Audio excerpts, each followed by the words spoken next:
in 1933, in this great exercise, because you're talking about when is it an exercise and when is it a practice run. And 1933, we had the first takeoff of an airplane in Micronesia, and that was part of this Japanese exercise. And they also had the civil-military fusion going on, where they originally said that it was a sugar factory building a baseball field, but it was actually a runway.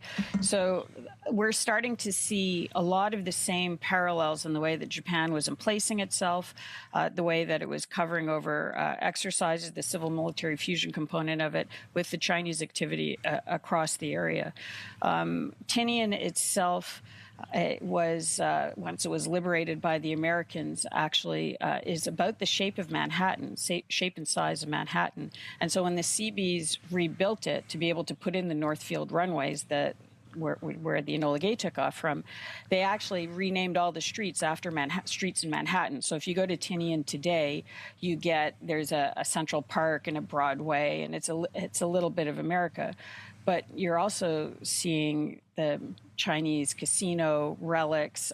You're seeing the money coming in, and I am extremely concerned that what you're actually seeing on the ground now, in parallel to what you saw in the 30s, is the coming in of the Chinese businesses that are going to be used by domestic politicians, including people like the Deputy Assistant Secretary that we've spoken about, and the woman representing Tinian, who is from Tinian, in Congress, to go for economic independence, which leads to independence of the Marianas, and maybe with a compact of free association like you see with the others. And then you have exactly the same situation that you had 75 years ago, where right off of Guam, 60 miles from Guam, you have a sort of independent place under the control of an aggressive Asian power.